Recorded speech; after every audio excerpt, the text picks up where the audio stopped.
This is the Hollywood Outsider. I am your host, Aaron Peterson, returning from stay away. With me today are my co-host, Scott Clark. What's up, Aaron? Welcome back. Thank you. It's good of you to host, finally. Yeah, it is. It's nice to have somebody back who doesn't sound like they're fucking used car salesman. Justin McCumber. Hey, man, you got some color on you now, or are you still pasty white? I'm pretty blistery, actually. I don't really tan, I blister.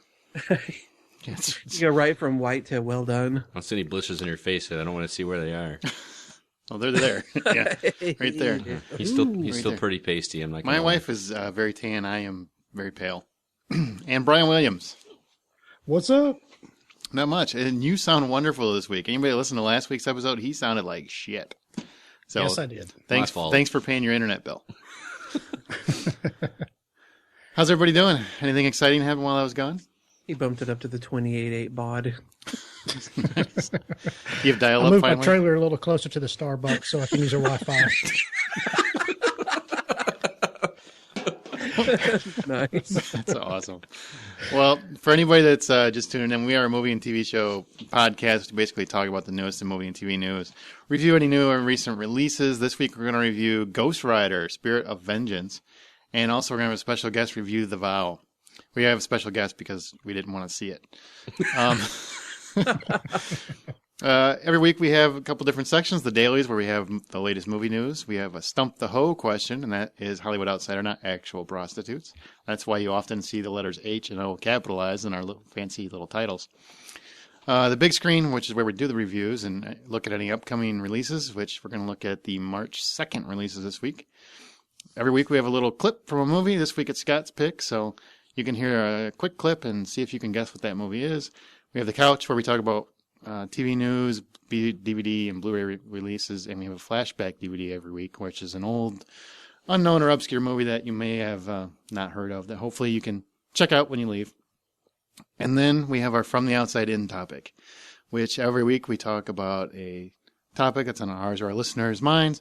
This week it's the Oscars. What can make that shit more entertaining? And we're going to give you our Oscar picks and see who can win from this little myriad of guys. Myriad. Is that the word? Myriad? Myriad? Oh, my God. He's making up words. Brian, I went to your school. What's that word? I don't know. Well, we learn school. We learn school. We went to learned stuff. houses. So we actually learn words with more than like one syllable, two syllables. But Like redneck? yeah, exactly. And a few others, but they're not good for podcasting. Aaron was so proud of that joke he just did. He moved his happy little feet under the table here. You should have seen it. It was pretty funny. You mean like redneck? Okay, well, let's get on with it before we scare everybody that just started away. You can also find us on Twitter at H_outsider, iTunes, Stitcher Radio. Give us a thumbs up if you find us there. And if you have any questions or concerns, or you want to guess what the movie clips are, feedback at thehollywoodoutsiders.com is our website address, our email address. So let's move on. Brand new movie news, boys. I Am Legend again. There's a sequel to I Am Legend. Who's excited for this? It's going to have Will Smith, by the way. I should preface that. I like the idea of that story moving forward, but I just don't understand how. Since he died at the end? Yeah. Spoiler alert! Oh, sorry. Sorry. Jesus. Sorry. I'm sorry. You know how Scotty doesn't like knowing when people die at the end. No, I've seen that one, so. I've seen that one. Well, technically, I think there's a deleted or an alternate ending where he lives, right? Yeah, but the theatrical DVD? ending was him dying. So how do you? I mean, are they going to like resurrect him with his DNA, Jurassic Park style, or I mean, what are they going to? Jaden Smith. That's what I'm thinking. I think they're going to have Jaden Smith pop in. Well, in the movie, it's an interesting thing. What they did is, instead of telling the story of what brought his character to the point that the movie starts at, it kind of uses all of that as preliminary to tell this other story. If they want to do a prequel, they could easily do a prequel telling how the world got to the way it is, instead of just a pithy little, here's what happened, and now, boom, here we're starting. I don't know how they would do a sequel with him. I really don't. Because he was blowed up. Yeah, I mean, there's no chance. Well, there's obviously a chance because they're doing it. It's going to happen. Will Smith has even said that he wants to do it. Because apparently... They could do a sequel without him easily, but not with him. I don't see how they do it. Yeah, if they do a sequel with him, I mean, maybe just have him as a more kind of an overgrown cameo type of thing, where maybe it shows him interacting with somebody before the events of the last movie, and it just kind of meshes in with him teaching somebody else how to do stuff or whatever. Like all Obi-Wan and then style. for whatever, and then for whatever reason he goes on his way. They go separate ways, and what maybe something like that. But I don't know. I'm getting kind of burned out on prequels. I kind of want a prequel because I like the dog. And by the way, the dog dies too. That's right. Don't even watch it now. It's just too bad. Next piece. This is kind of interesting.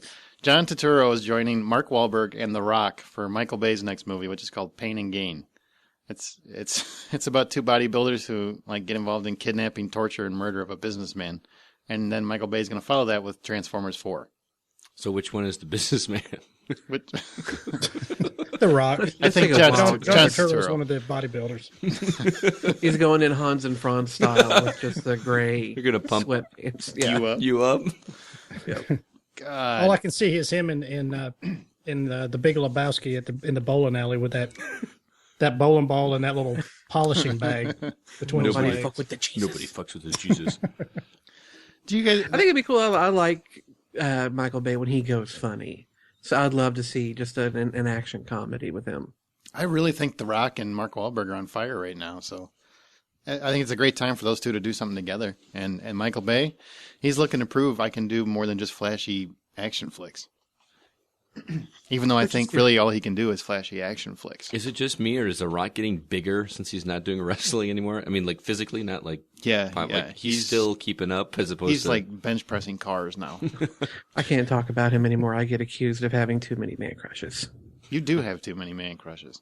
I don't think it's accused anymore if you pretty much... It was funny at first. Now it's just kind of awkward. It's okay. What's next? Okay. Disney tapped Edgar Wright, who did Scott Pilgrim and Shaun of the Dead, to direct Johnny Depp in The Night Stalker. That's the revamp of the 70s TV show that actually X-Files was loosely based on. Well, didn't they already revamp this a couple of years ago as a TV show with that guy who played... I think he played Lestat in that Queen of the Damned movie. Yes. They did, and it didn't do well. No, it did not. It was for a reason, because it sucked. Well, you know what that show didn't have that this movie does? Johnny Depp. He tends to be more popular than that guy that was in Queen of the Damned. I just don't understand why they have to base it on that show. The premise of a reporter investigating the mysterious and unknown, that's a broad concept. It doesn't have to be based on a show. You can do that without having that name on it, and it'd be just fine without any baggage or Isn't this a little too close to Dark Shadows or whatever it is, the other project that he's doing? Yeah, it is, actually. It seems very similar. Maybe he's just stuck in vampire land. Well, but he's not going to be playing a vampire in The Night Stalker. That's about a reporter who investigates the supernatural or the mysterious. So I'm assuming this time he'd be playing the reporter, normal dude. Yeah, probably. But it's still it's the same. It's kind of the same kind of. Well, I guess no. Dark Shadows is more of a soap opera. It's still a TV show remake, and I don't know why he's stuck in this rut. He's doing the Lone Ranger too. Yeah. Apparently, he needs more Pirates movies. Maybe another Charlie and the Chocolate Factory. They've been talking about that Lone Ranger movie for years. They're finally getting it going, man. Yeah, yeah, they're finally getting it going. They're doing location scouting now. I saw a report online that they're. Who's going to be Tonto? That's what I want to know. He's going to be Tonto. Oh, really? He is. And then Jeremy Renner's playing the Lone Ranger. No, he's not. I was going to say what? I thought he was. He's playing everybody. I want to see that movie now. Make that happen, Hollywood. It's either him or Michael Fassbender. It's got to be one of the two of them. That's true. Lone Ranger with a low-hanging, you know what I'm saying. That's why he wears that mask. He's into that shit. Garcia Bernal. I hope I said that right, because it's Spanish. He's going to be in the upcoming... Whatever. He's going to be in the upcoming Will Ferrell movie, Casa de Mi Padre. It's being sought for Zorro Reborn. That's the studio reboot, not based on the previous movies. They're rumoring that he's going to be the one playing Zorro. So you can Google him if you want. He's really not accomplished yet. But the fact that they're going to reboot Zorro, I thought we talked about it briefly, but it looks like it's actually going to happen. How long ago was the last one? The Antonio Banderas It's probably one? like 6 years ago. Has it? 5 years ago? 6 years ago? Now, is he going to be playing the same Zorro? Or I mean, obviously, so there's not a sequel. But I mean, is he going to be playing? Well, then again, Zorro was always kind of a passed down. It went from one person to another. So I could see him just being the next Zorro in the line. Yeah, it sounds like they're starting over. I think they should just combine Zorro and Lone Ranger. That would be awesome. like an Avengers. Yeah, because I think really character-wise, they're both kind of like Frankenstein. They're kind of, I don't want to say irrelevant or maybe just not. It's just a lot more difficult to relate them to audiences these days as it was, say, 20, 30 years ago. Yeah. You can use irrelevant. I think it applies. I really do. I think George Hamilton still owns the role, personally. For the gay Blade? Yes. That movie is funny. Each week we get a little bit more understanding of your character. I'm just saying, man crushes. It's not pretty. It's not pretty. It's okay. Teach their own. You don't want to look under this hood. It's a mess. You don't want to look under this hood. All right. Well, this piece of news is kind of partial specifically to Brian because I know he's a big fan. But Paramount is suing over the new Godfather novel from Mario Puzo's estate. Yeah, even Italian and Spanish are the same, I'm telling you. Because they fear it tarnishes the memory of the classic films. I didn't think you could do this. Do what? Well, I mean, Mario Puzo's family owns the rights to it, so I don't understand how Paramount can really sue. They only had the rights to the film adaptation, not really the... They've got no case. You don't think so? This is fucking bullshit. Yeah. And I say that as an author. This is fucking bullshit. Why do you think it's fucking bullshit? Well, it's just like you said. They don't own the rights to the literary works. They own the film rights. So to say that they can sue to stop a novel from being published because it tarnishes the movies is complete horseshit. They have no grounds whatsoever. And without Mario Puzo, they wouldn't have a fucking movie series to begin with. Have a little respect. I agree. Brian, what do you think as a fan of the films? I couldn't have said it better myself. You could try. Okay, I agree. So eloquent. Yeah, he's right. It's books, it's movies, and if they want to release something that carries on the Godfather stories, then so be it. Let them. That just gives them more properties to buy later and possibly make movies for in the future. So whatever. Here's what I don't understand. Wouldn't you think it would increase visibility because the movies are kind of old? I mean, they're not like current. I think it's what, 70, 72, and then 83 or something like that? Yes, yeah. So it's over 25 years old since the last one came out. Over 25 years old. So wouldn't you think it would bring some relevance back to their property if people read the book and they were all into it? It could, but I mean, I'm kind of wondering, did they read the book and they don't like what's in it? Because that's the only way I could see it somehow tarnishing the films. If this book came out and it was just such a terrible book, maybe they could have a legitimate concern, but they still don't have a legal ground to stand on. Warner Brothers can't walk up to J.K. Rowling and say, "No, you cannot write any more Harry Potter books."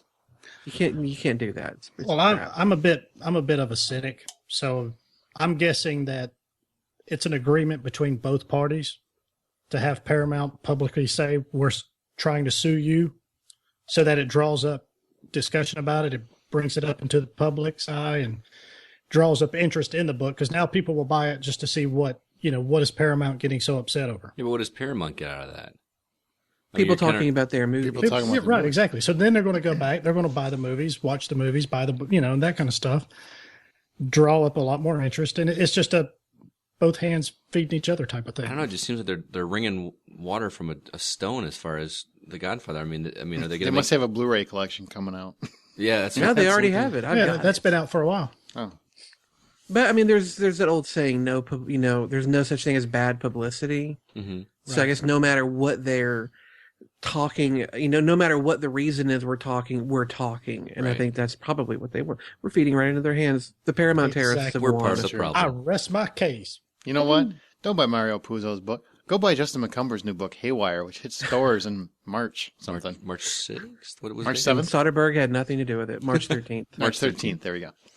Thank God that movie didn't do well. Free plug of the week. Thank you. Moving on, Mark Millar, who wrote Kick-Ass, he says that the sequel, Kick-Ass 2, I assume it's more Kick-Ass or Kick-Acid? Kick-Asser. Haywire. Kicker-Asser. Is going to be filming this summer. So we're going to awesome. We're going to get a sequel. I'm excited, but at the same time, I wonder if that's like a one and done kind of thing. Because the appeal of that was that it was the appeal of the original Kick-Ass was that it was a surprise. I was, I don't know. I really loved it. I'd love to see a continuation. Well, like an older hit girl. What's especially if they called it the tale of Hit Girl or something. Yeah, I want a hit girl movie. I don't really want the other guy. Well, I mean, but she's not so young anymore. I mean, the part of the novelty was that she was... Wow, did that sound so pervy? She's not that old, Brian. Oh, shit. Somebody called the cops. I mean, how old was she? She was like 13 in that movie. I don't think we should say anything more because from this point forward, it might be testimony. This might show up in court. No, I think she was, when they filmed it, I think she was like 11. Yeah, actually. so I mean, like, that was kind of She's only 15 now, I know that. Part of the novelty was that there was like... so you're Johnny on the spot with that. I follow her on Twitter. Shh, don't tell anyone. She's got a countdown clock. Kind of they used to have with the Olsen twins. I was going to say, you dusted that one off from... I did have the Olsen twins down. I think it's a cool idea. I liked Kick-Ass, even if it was a lot of it. I liked it because it was so surprising. I'd still love to see what they do with it. I like Mark Millar, and I've read quite a few of his comics, so I'm curious to see what they'll do. Yeah, I kind of agree with Scott to a certain extent. It's part of the appeal of it was the shock factor. Yeah. But I liked the movie a lot. I liked it so much I would go see a sequel if they did make one. So. And they're really going to have to push the envelope because, I mean, the main character was not the best part of that movie to me. Like, the main character was, I mean, it was all about Hit Girl. It was about... Well, not to mention, I think they've burned that into the ground, really. Mm-hmm. I mean, Chronicle kind of was the same concept, just not as awesome as Hit Girl. We'll see. I mean, it's still got a long way to go, but that's what they're saying this summer. Well, this is the part where normally we talk about the newest trailers to hit, which you can always find at thehollywoodoutsider.com, trailers, current episodes, or recent episodes. But this week, there's really shit for trailers, so we're just going to skip it. If you find something better, then let us know, because the couple we found weren't worth talking about. Stump the HO. So we're going to jump right into Stump the HO. Justin McCumber, it is your turn to try to stump us hoes. Shoot fly. Well, normally I try and tie in my picks to what we're going to be talking about this week, or what we talk about on the show, but fuck it, this week I'm just going to go ahead and riff independent of all the other topics. And it's a question that came to me about a week ago, so I've been waiting to do the Stump the HO. So this is kind of an easy one, because I've been getting some shit that it's either too hard or whatnot, so I'm going to try and serve up a nice slow softball right over home plate. The second Bill and Ted's movie was called Bill and Ted's Bogus Journey.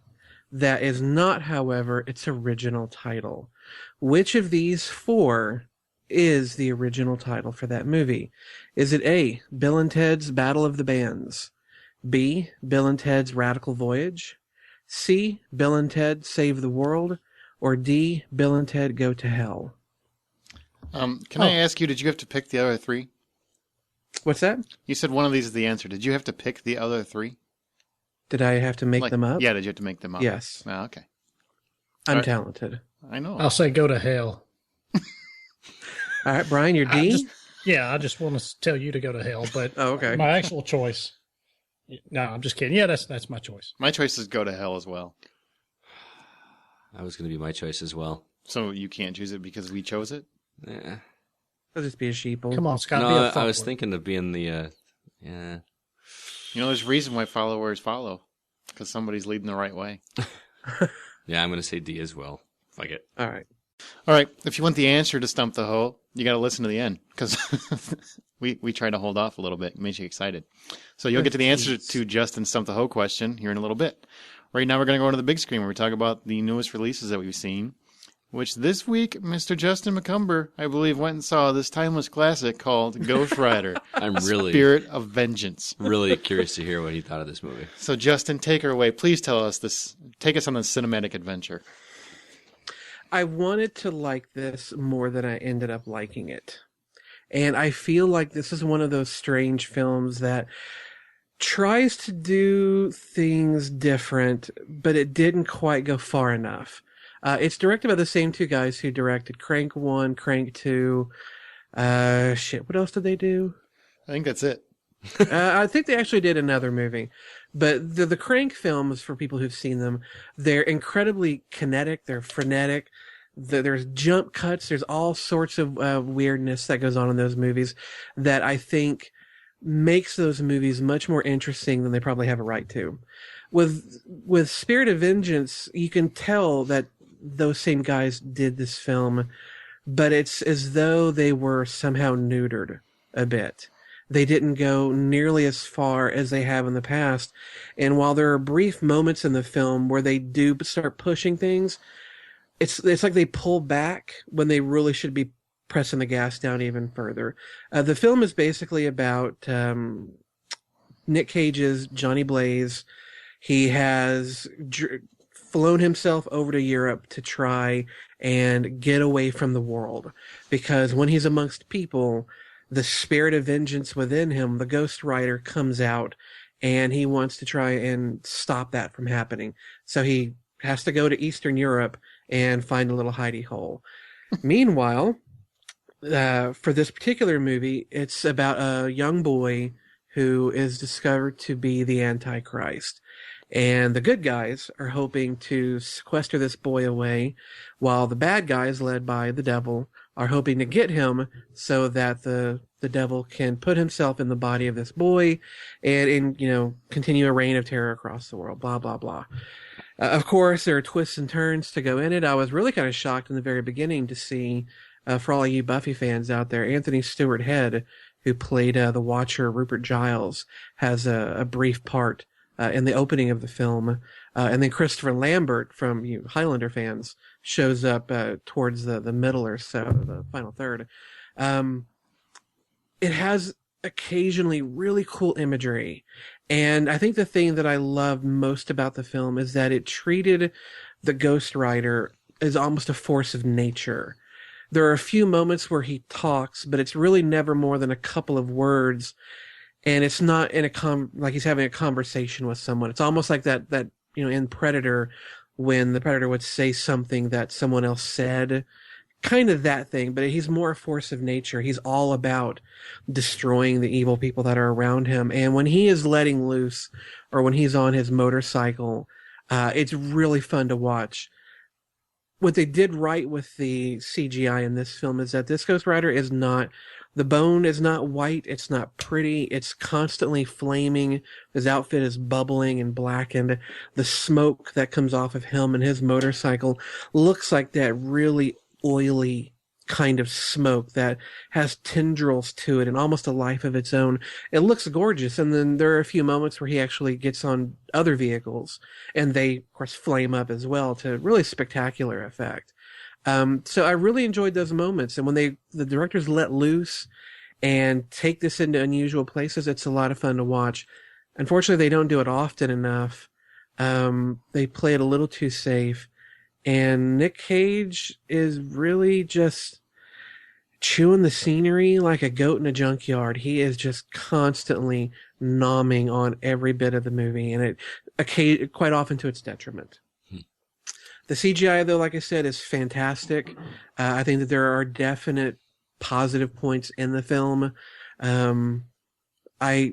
I would like to see what they do with this, because one of the things they do is they tell you more about what the Ghost Rider is, what that spirit of vengeance is all about. How did it start? How did it come to be? And it plays into the latter part of the film, to where you get a really cool spin at the end that they could take the movie into some interesting directions. And if I could riff just as a storyteller, what I would like to see them do is to take this in a direction, and of course, I've never read Ghost Rider, so I have no idea what they have done previously in the comic books. But for me, a natural villain for the Ghost Rider to have to fight against is something like the Horsemen of the Apocalypse. That whole beings of supernatural ability riding, whether it's a horse or a motorcycle or cars, but these beings riding mounts into battle against each other. Because there's a character that a villain in the film that could have easily have been the rider of Pestilence. And when I saw that, I thought he could have been a horseman of the apocalypse. Wouldn't it be cool if that's who the Ghost Rider had to go up against? Were all four. So if they ever did a sequel, that would be, in my opinion, a pretty cool sequel. They may have done that in the comics. I don't know. 1 out of 10, I would probably give Ghost Rider Spirit of Vengeance a 5. Definite cool points. And I saw it in 2D. I didn't see it in 3D. I can't speak to the 3D quality. When it comes out on video, I recommend you rent it, give it a watch, and see what you think. Because there are definitely some really cool things going on.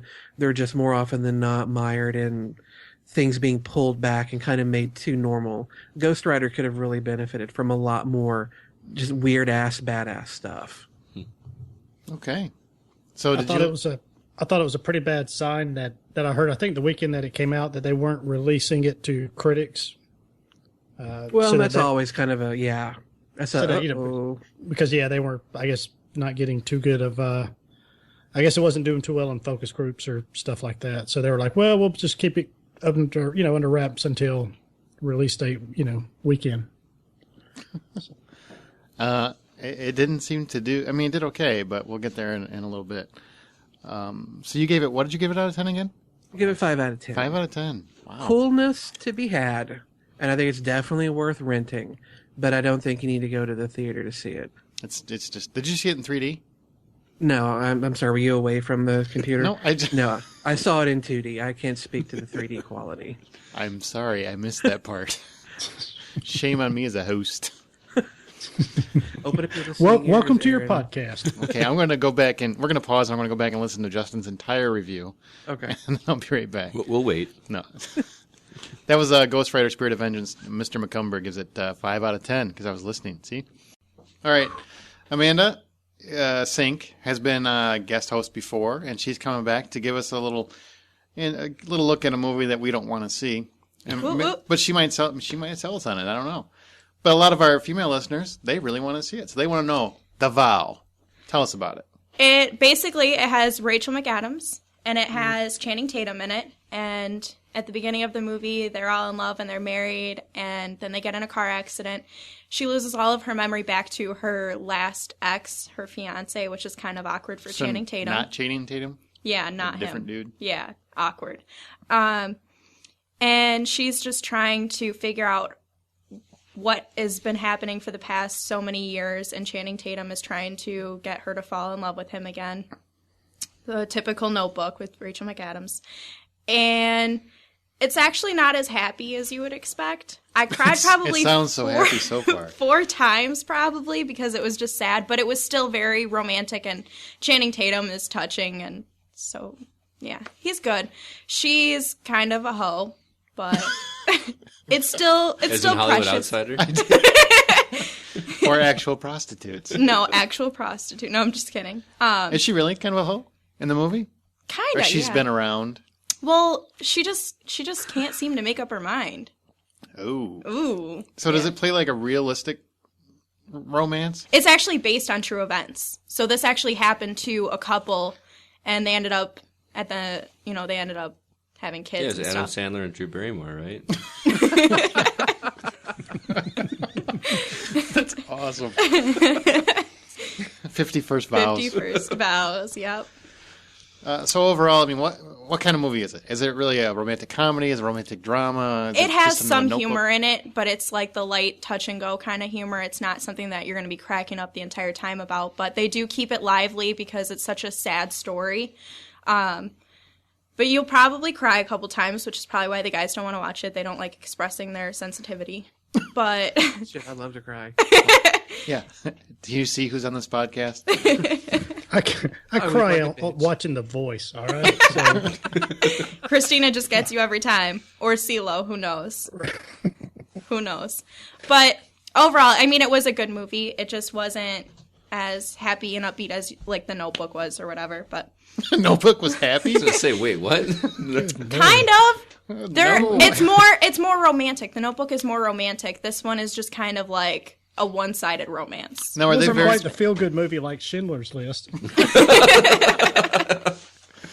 Are they very in love before the car accident? Before the car accident, they are probably the most adorable couple you'll ever see. They're completely in love. It's all about each other, and it's just typical romance. And then it falls apart. And then, yeah, it kind of falls apart because she wanted to take her seatbelt off. So what didn't you like it? I guess I came into it expecting the ending to be different. Oh, don't spoil. Not going to. Yeah. But I just expected different than what came out. But it was still good. It's not like it was a bad movie. It was just different from my expectations. So what would you give it out of 10? I'd probably give it a 7. I would pay $7 if I had money. So it was sweet, but not as good as The Notebook. I actually liked the directing and everything of it better than The Notebook. Okay. But the story was better in The Notebook. Okay. Well, So thanks for coming on just for your Vow review. absolutely. Appreciate it. You do so much better than Brian because we can hear you. So thank you. That was Amanda Sink. If you want to hear more of her, then go find one of the episodes she was on. The box office this week. Here's what the top films were. Safe House. It actually took over number 1. It took over The Vow. So apparently people like Denzel whooping ass a little more than they like Channing Tatum making love to his wife. Wouldn't you? Have you seen his wife? No, I kind of want to see that. Well, true. Safe House and The Vow both really, for 2 weeks in a row, made almost exactly the same amount of money. Yeah, they're pretty neck and neck. So what I'm guessing is whoever suffered through the first week got payback the second week. That's a fair statement. Well, Safe House, in final numbers, made $23.6 million. The Vow made $23.06 million. Ghost Rider, Spirit of Vengeance, which Mr. McCumber covered a little earlier. And let me state, you do not need to have seen the first one. For all of you people who saw it and hated it or didn't see it because you heard nothing but hate, you can see this one. You do not need to see the first one. It explains everything. And it's much better than the first one. Even 5 out of 10 is better than that piece of shit first one. That was terrible. It was awful. It was. I felt. But I wanted to add that in. I failed to mention that during the review. That's okay. Well, it made $22.1 million. So it didn't do horrible, but that's almost half of what the original made in its opening weekend. So to keep that in mind, I don't think the franchise is going to be spawning a third one. Get it? Spawning. Satan. I see what you did there. Journey 2 actually is holding really well. Journey to the Mysterious Island, $19.8 million. It's got $52 million in the till, and apparently it's a big hit overseas. So there's a good chance you'll see Journey 3 something, whatever this third one would be. And This Means War, Reese Witherspoon, kind of got a flop on her hands, $17.4 million. That's not so good. Not shocked. Really? The trailers and all the promotion has been so, I don't know what this movie is. Is it a romance movie? Is it a kind of an action comedy? Is it this? Is it that? I don't have really a good sense of what this movie is.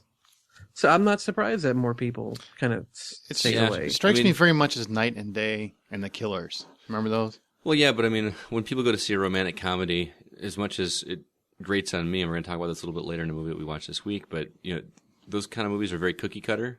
Mm-hmm. And I can tell you that this one, I don't know where it's going to go and where it's going to end up. And I think people kind of like going into movies like that, knowing how it's going to wind up, and that question mark is keeping them away from seeing it.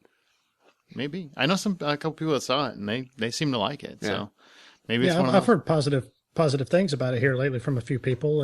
It looks like it has just enough guy stuff in it to quote unquote suffer through it. I think they shot themselves in the foot by not having this out on Valentine's Day. I think the opposite. I think actually they knew The Vow was going to be huge, and they wanted to wait. Because remember, they were supposed to open it on Valentine's Day, and then they pulled back at the last second, just like real women. I don't know, man. I think guys are more apt to go see this with their girl than The Vow. I think The Vow is a movie that girls go and see together, and I can agree with that. And this is a date. This is more of a date movie. I would agree with that, but I think women have. It's been action movie after action movie, and there hasn't been a lot of romantic films lately. And The Vow seems very romantic. I'm so glad my wife prefers action movies to rom-coms. Mine too. Mine too. Thank you, honey. She'd much rather see This Means War than see The Vow. Because she knows I would never stick with her if she got amnesia. God, just run for the door. Oh, you don't remember me? Oh, I'm wrong room. Sorry. I gotta... Hi, I'm Tom. Let's role play. You used to like it rough. You don't remember? Oh, right. Very quick mention last week's episode 29, which I was not here for because I was on an island. You were on there. Yeah, I was on there for like 10 seconds. Yeah. It was like 10 seconds. That's what she said. Oh, now we can do it. Beat you, bitch. Now we can do bad jokes. Oh, now those are bad jokes. Well, they were always bad, yes. Episode 29, which Mr. Scott Clark took the reins on, as well as these two Nimrods. You guys talked about the February 24th release is Act of Valor, Gone, Tyler Perry's Good Deeds, which I'm going to go see and talk through the entire thing, and Wanderlust. Trailers are so awful. What's that? Those trailers are so awful. Every Tyler Perry movie is awful. Better. Doesn't it just scream? I've seen a couple of them, and every time I watch them, I think stereotype, stereotype, stereotype. It's just so bad. Here's the thing about him too is I liked him in the Star Trek movie. I'm almost mad he was in the Star Trek movie because then it gives him 1 point in his favor. Yeah, that's what I mean. Like, you can't completely lambast his I entire. Completely hate him. Like, God damn, he's got that one. But that's all he's got. Because he was good in that role. I thought it was a minor role, but I was like, wow, all right, cool. He's not bad. Wasn't in a dress and. I just don't understand how his audience doesn't realize he caters to them. Like he gives them the low He doesn't brow. cater. He panders. Panders. That's what I meant. Sorry. Yeah. Yes. Thank God you're the writer. Yes. You're like him. Thank God you have a book coming out March 13th. So coming out on March 2nd, the wide releases, and we're going to tell you what our pick of the week was. The first one is called Being Flynn. It's about Nick Flynn, played by Paul Dano, who is a man reunited with his estranged father shortly after his mother's passing. His dad, Robert De Niro, a pretty sweet dad to have. I'm just saying. Kind of badass. Is there anything you guys want to see? I mean, I saw the trailer. It looks interesting, but it looks like your standard, typical family reuniting bullshit. Nah. Nope. Yeah, I'll pass. Pass. Wow. That's the quickest we've discussed a film in any podcast. It was too long for that one. Okay, Project X. That is the Todd Phillips produced comedy where it's basically like a found footage style film where a bunch of nerds videotape themselves throwing the party of their lifetimes. It's starring absolutely no one you know. But there's going to be boobs in it. I don't know what is it. I know it's rated R, Yep. but well, yay! I can forget When that I free on the first internet. saw the trailer and didn't quite know what the fuck this movie was about, I was much more interested than I am now. Now that I know that it's basically a teen hijinks comedy found footage. That is of no fucking interest. But back when it was a bit more mysterious and you're like, what the hell is going on? Then it was interesting. Now, yeah, that first trailer they did really kind of sold me on it. And now that I keep seeing more of it, I'm a little bit more like Justin that like, not so sure. But because that first trailer was like, wait, what? And then how they sold it at the end with, you know, I kind of thought it was going to be there's going to be like a twist to it, and there's going to be a thriller or something. I didn't think it was going to be just a party movie. Well, with the name Project X, you think there's going to be some creature that comes crawling out of the swimming pool or something. Yeah. One of the kids goes, bursts out in green muscles or something. No, but I get the impression that this thing just goes incredibly out of hand where, like, there's riots and, like... Well, there's a guy with a flamethrower. You're goddamn right it goes out of hand. I mean, I don't know. It just looks like, let's capture the biggest party we can throw on video. That's what the whole movie looks like. And that doesn't seem exciting. Shoot a laptop. Why would I want to pay money for that shit? I mean, I'd rather be at the party. It looks like a cable movie. Just... Yeah. One of those you catch on cable, like, oh yeah, I remember when this was out last year. All right, I'll watch it. Yeah, I won't run out and pay $10 for it, but I want to see it eventually. It's like one of those movies I watch 20 years after it comes out and go, oh shit, right. Johnny Depp was in that. Yeah, one of those movies. We'll see. I'm sure it'll make a fortune because teenagers are stupid. The Lorax. None that listen to this though. The Lorax is coming out, which is really the only big movie that weekend, and that's a 3D CGI flick about the Dr. Seuss story of a grumpy and charming forest creature named Lorax, played by Danny DeVito. I didn't even know he was still acting outside of Sunny in Philadelphia. Well, he tells us to be quiet before the movies, too. That's true. And apparently a boy, Ted, is seeking him out to help win the affection of the girl of his dreams. I don't know the story very well. I've never even heard of this character. That's the one Dr. Seuss story I don't know. Yeah, I don't either. Do you guys know? Do you know? No. Do we know the story? Yeah. It seems to be where these characters live in a world that seems completely bereft of nature and trees and whatnot, and this kid goes out in search of a flower or a tree or something for a girl he likes and finds a world of nature out there. And, it looks like one of those movies where it's all about bad and, industry tearing down the natural world. And I can get behind that. You get. It looks like a cute movie. I actually want to see this one. So the Lorax would be your pick of the week? Yeah. It looks gorgeous. Being Flynn, it does look good for a CGI movie. It looks pretty good. It'll probably make a fortune, and it'll rhyme a lot. So the thing about those is like Justin said, they just look amazing. Like that Horton Hears a Who, the last one. Mm-hmm. It was worth like one watch. I don't think I'd ever watch it again. But that was like when Blu Ray, for me at least, started getting really prominent, and that thing just looks gorgeous. I will tell you, if you want a Blu Ray player, CGI, you should always watch on Blu Ray. Mm-hmm. Always. Yep. Despicable Me looked fantastic. I think the people who did Despicable Me are doing this. Mm-hmm. I think. And that movie was so beautiful, and the writing was really sharp.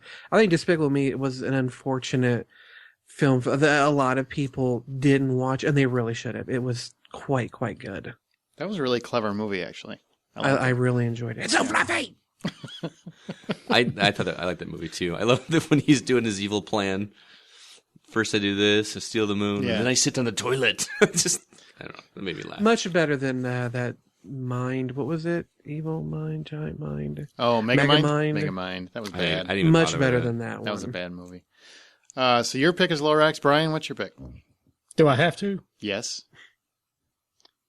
You can pick one from last week if it's that bad a choice. Man, I want to pick the Lorax, but I don't know if I can sit there for an hour and a half listening to rhymes. I'll go with Project X just because I want to see a guy on a flamethrower setting shit on fire. At least he's honest. I'm with Brian. I like teen party movies. So you are a teen. I didn't get to party when I was a teen, so I had to live it vicariously through movies. Oh my God, you've done plenty of it. Trust me. Just at Packer games. Okay, my choice is going to be the Lorax because I don't want to see the other two. And last week I would have picked Gone, but I wasn't here. So, okay, let's move on. This week on the Ho Weekly, what's this movie? Quote. We're going to play a little quote. If you know what movie this quote is from, then tweet us at H_outsider or send us an email at feedback@thehollywoodoutsiders.com. Last week's answer was Boondock Saints, and Mr. Dustin Baker got that one right. We thought it would be nice to give you a little easy one, so I kind of was hoping more people would write in, but apparently nobody wants to tweet us, so tweet us. Tweet away. Tweet. I actually just picked up a Blu Ray copy of that movie. Of Boondock Saints? Yeah. Did you watch it yet? I did. Did you like it? I did. Well, I've seen it several times, but it looks good. Okay. I have it on Blu-ray and have yet to watch it. What don't you have on Blu-ray? I know. I haven't seen this movie, though. I hear nothing but good things. You have it and you haven't watched it? Dude, I've got so many movies still in shrink wrap. It's ridiculous. Yeah, I'm kind of guilty of the same thing, so I can't really talk. Okay, well, here is Scott Clark's choice for the week. So if you know what this is, tweet us or email us. Here it is. Look at the size of that boy's head. Shh. I'm not kidding. It's like an orange on a toothpick. Shh, you're going to give the boy a complex. Well, that's a huge noggin. It's a virtual planetoid. Has its own weather system. Heed! Move! And that was Scott Clark's choice. So if you think you know what the movie is, let us know. H_outsider, feedback@thehollywoodoutsiders.com. Let's go to... Well, you like that? I didn't do it with an accent. Just .com. The Couch. TV news. What's newest in TV news? I mentioned this because it's funny. Lindsay Lohan is going to play Elizabeth Taylor in a Lifetime biopic. What? What? What? Somebody should be fired for this. Really? Was every other actress in Hollywood unavailable? For Elizabeth Taylor. She looks like Elizabeth Taylor at she the was, end. Supposed to be playing Linda Lovelace. That I could see. Yeah. Elizabeth Taylor? No. No. Maybe right before she died. Yeah, maybe. I don't remember Elizabeth Taylor having that many freckles. They can airbrush that. I don't remember Elizabeth Taylor being in Playboy either. She should have. Yeah. Lindsay Lohan should have. No. They both should have done it years before. Yeah, That's true. Well, but it's a Lifetime movie, right? Yeah, so there's nothing. The man-hating channel? Yeah. Yeah. The man-hating Nobody watches it anyway. Women do that hate men. It has. Yeah, but there's really not that many out there. I watch one show on that channel. Brian just said there's not many women out there that hate men. Just him. Yeah, just him. Look, they're not listening to this fucking podcast, so No, I ain't got to worry about offending them. Not anymore. Okay, and in other news, can you take this one, Justin? Because I can't say his name. Milo Ventimiglia. Thank you. From Heroes. We'll start along with John Bernthal from Walking Dead, which means people should really pay attention to the Walking Dead season because they're going to be starring in a new L.A. Noire Frank Darabont's pilot for L.A. Noire. Does he play Shane? Yes. So the guy that plays Shane is being cast on another show, which means we might want to pay attention to Walking Dead. He'll probably die. Or Scott. Or turn up missing. That season is on right now. So I'm not spoiling anything. Okay. They're putting it all over the news. I don't know what's going to happen. Maybe he's going to leave. Maybe he'll leave town. Maybe he's going to do both shows. You never know. It's television. They can work a lot of things out. Walking Dead's got a shorter season. He's lived longer than his character in the comic books did, that's for sure. Yeah, that fucker died a long time ago in the comic book. I think, didn't the kid kill him or something like that in the comic book? I think so. Well, keep an eye on that. So those two are going to be starring, and it's going to be Frank Darabont's pilot. So I'm, like I said before, I'm interested to check this out, just because I trust Mr. Darabont. I don't know why they got to do another video game adaptation. It's not a video game adaptation. It's L.A. Noire. It is now. I don't think it is. kind of like that book Haywire is going to be Fuck based off, off fuck off. Oh, shit, I'm hoisted on my own petard. Touche. God damn it. Ooh. Did you see how he just turned it against you? He did. Damn. Oh, shit, that was like some kung fu shit. Point. I'm backing away, yeah. Scott's like a fucking ninja. Fucking no fear in this dojo, shit. We can't pick on him the rest of the show because he just got Justin. Dennis Quaid and Michael Chiklis are in talks to star in a CBS 60s set cowboy drama where basically Dennis Quaid will be a sheriff and Mike Chiklis will be a Vegas mobster. But it's supposed to be. See that? Yeah, I can see it. And actually, I'm very interested. But of course, everybody that knows me knows that because I love Dennis Quaid for some reason. Isn't we're getting a string of like these actors that predominantly do movies now are just seem to like falling back into TV roles? Steady money, baby. Yeah. And I think, honestly, they're better stories anymore. Yeah. I mean, I could tell you, there's a lot of shows. I'd rather watch certain shows now than I would go see movies. Mm-hmm. Absolutely. Because Walking Dead, even though I know, I mean, the basic premise is pretty bland, but they make the characters so interesting, and a movie wouldn't do that. They'd make it just blood and guts. But I think most of the shows that are on TV that I really, really, really, really, really, really like are all on cable channels. There are very few network shows I actually like. And so I'm concerned that this will be on CBS. So it's not going to have any of the grit or grittiness that it could have like on an FX or an HBO. Which I guess it doesn't have to. I mean, families got to have something to watch, but I'd rather have a Deadwood 2. Deadwood 2. I think they already have that show. It's called Justified. So... the next piece, Robert Rodriguez. I mean, there's actually a couple people that are launching channels, but this is the one that really caught my eye. Robert Rodriguez is going to launch a Comcast network called El Rey, and if anybody saw Grindhouse, you know what that means. For the Spanish, the Y generation, the younger generation, basically the kids of the Telemundo generation. I'm serious. That's what they're saying. They're trying to get younger Hispanics. He's trying to cater to younger Hispanics. I think with that. I think basically, so he has a place for all of his movies to play 24 hours a day. But that's Robert Rodriguez. What do you guys think? I think it's actually a pretty cool idea. I got no problem with it. Yeah. Yeah. Why not?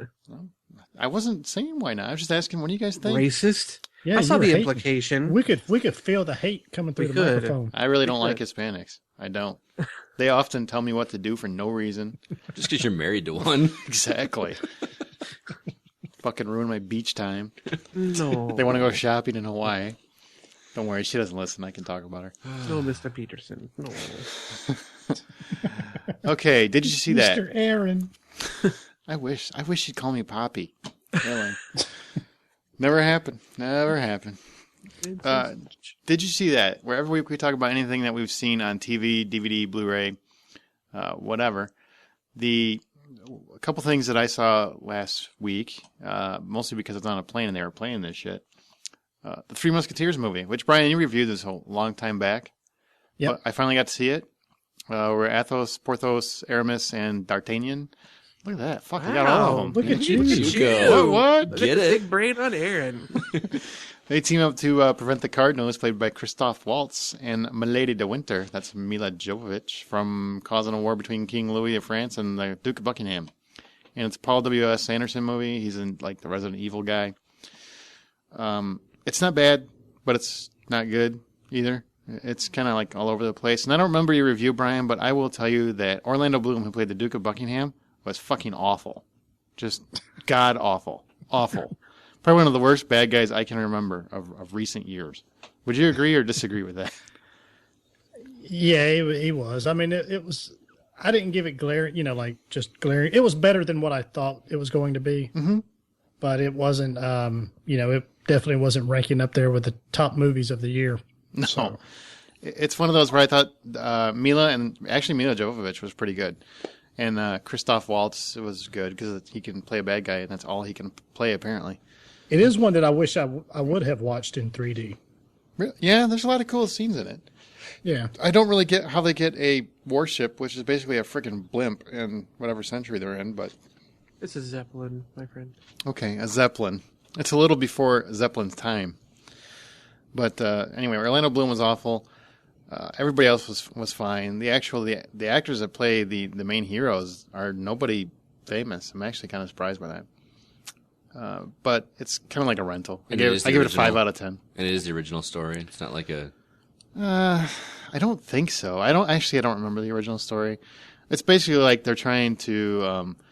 the Cardinal and Lady de Winter basically are setting up the Queen to look like a whore, so that her king will end up fighting the Duke of Buckingham's Orlando Bloom, and trying to cause a war in Europe, basically. That's pretty much the plot, right? Yeah. From what plot I gathered, but it's 5 out of 10. Some of the action's kind of cool. Some of the scenes are pretty cool. I thought it was really reaching in scenes, but it's decent. I also saw The Big Year, which I think just came out on DVD. And that's Owen Wilson, Steve Martin, and Jack Black, who I hate, as bird lovers who decide to spend 12 months. Why did you watch this movie? Because it was on the plane. And this way I didn't have to rent it. But it just came out on DVD, so it applies. So how bad was it? Well, actually, let me finish. They decide to spend 12 months going for the Big Year prize, which I've never heard of in my whole life because I'm not a bird watcher. That's what I'm going for. Essentially being the one person who has spotted more bird species in one calendar year. That's the whole plot of the movie. Owen Wilson's character basically puts his marriage on the line. Steve Martin gives up running a Fortune 500 company to go bird watching. And Jack Black is just trying to do what he loves and prove to his daddy that he's a good little guy, I guess. It's not as bad as it sounds, but it's not good either. So... Jack Black and wasn't that bad. Owen Wilson, both of them I don't normally like. They weren't so bad. Steve Martin I thought was spot on, but he always is, in my opinion. I really like Steve Martin. Don't want to see him as Indiana Jones. Hey, you did listen. I did. But it's definitely a rental. I give it a 5.5 out of 10. Parts of it were actually kind of funny. There's some actual bittersweet parts. Brian Dennehy pops up as Jack Black's dad. He was really good. It was actually good to see him in a movie again, because I always liked Brian Dennehy. So you liked it better than Three Musketeers? I did. I didn't like Three Musketeers much, though, to be fair. Because I had a hard time buying that they had a flying machine. So, and then you saw... Well, we both saw this, but why don't you set it up? What's your number? What's your number is Anna Faris and Chris Evans. Mm-hmm. It's pretty much a cookie-cutter romantic comedy. They just kind of put a different twist on it. Anna Faris just realizes that she slept with too many guys and wants to kind of go back, and she decides that she's not going to sleep with anybody else until she finds the one that she's going to marry. her neighbor across the hall, played by Chris Evans, is basically trying to run away from the girls that he's sleeping with. So he sleeps with everybody. Yeah, because he sleeps with anybody and everybody. And so they team up, and he's like some kind of investigative reporter. Or not a reporter, but he does investigations. He's actually a musician. His family were cops. Right. And so he's Did you watch the movie? I did. Okay. So he helps her track down all of these ex-boyfriends of hers, and it's all awkward situations, and and then they realize there's a spark, and things happen from there. Then he goes to the typical romantic comedy. He F's up, she finds out, gets mad. And then she realizes the error of her ways. Typical romantic comedy, but not a great movie. I'd probably give it a 4.5, maybe. I don't know. And I think Anna Faris is really cute, and she showed her butt a couple times. Is. She showed her butt a couple times. Yeah, she's hot and funny. Yeah. Well, good combination. First thing is she fucks up. He doesn't, but it's still the same romantic comedy thing that he's talking about. Well, he fucked up too. Not really. He did. He didn't give her the. Well, that's spoilers. Yeah. All right, girls. Okay. Get a room, you two. I didn't think it was a bad comedy. I think Anna Faris is really funny. Chris Evans is pretty good, just being a relatable guy. I like that I guess I thought it was kind of cool to see him shoot for like what a current girl is, as opposed to I've only been with one guy my whole life. Like a lot of girls are whores now. So, oh God, I'm sorry, promiscuous, been around. They practice a lot. They practice a lot on actual penises. You are bound and determined to just have no female listenership at all. I didn't make this movie. But you're talking. No, it was nice to see a true representation of what there's a lot of out there. But no, they actually do a very nice job, I thought, of making, even though that she slept with 20 19 guys or whatever it is, and you can tell that she's embarrassed by this. She doesn't realize, oh my God, I've slept with that many. And they actually address the fact that, 20, that's way too many guys. But she also is not ever presented as she's a slut. She's just somebody that, kind of is looking for a way and never realized how many she'd been with, kind of thing. I actually like the way they did it. And I like that they didn't make her to be some dilettante princess like they do in most romantic comedies. Like, I'm sure Rachel McAdams is in The Vow. Channing Tatum is probably the only guy I've ever been with my entire life. This is a real girl, and she's been around. She dated a few. So, I don't know. I ain't backing up, motherfucker. It just seemed too cookie cutter for me, especially after I actually like. I'd say if you want to see good romantic comedy, go pick up Friends with Benefits. I thought that was a lot more entertaining. Absolutely, but I want to give Anna Faris another shot at stardom because she really makes me laugh. Yeah, not because she has a cute butt. She does have a cute butt, though. Whatever, she makes me laugh. So if she has another shot, I would love to see her. I gave it 6 out of 10. There's one thing I do want to say that bugs me, and this is a personal thing. I saw the trailer for that movie so many times, and then when you go see the actual movie, you kind of expect to see certain scenes from the trailer, and they either just completely omitted them from the movie or changed them and made them different. Yeah, I don't know. I hate when they do that. It just bothers me. It's like because you're kind of looking forward to seeing that scene in connection with the rest of the movie, and there was like 4 or 5 different times in that movie where they just completely butchered it from what they did in the trailer, which I don't know. It's like they sold me on a movie and then I don't get to see what I paid to see. Yep. I'm with you. You also saw one other one. I also saw Harold and Kumar, or a very Harold and Kumar Christmas, which is supposed to be a 3D movie. I don't have a 3D TV, so I didn't get to see it in 3D, which is awkward because you see all the stuff that's supposed to be in 3D, like just shit coming at you, and it's not. You have to run to the TV and throw your face at it. Exactly. That would be awesome. I knew I was in for a world of hurt with this movie as soon as all the trailers came on, because it was all trailers for like just sophomoric video games and just teen movies, and I'm like, oh great, this is what I'm in for. I should have known that it's a Harold and Kumar movie. This movie is pretty much disposable. There's a couple laughs, but if you have any interest in seeing this, just pick it up and fast forward to the scene with Neil Patrick Harris, which is freaking hilarious, and then just forego the rest of the movie. It's worth $1 rental from Redbox just to see the that Neil bad. Yeah. I mean,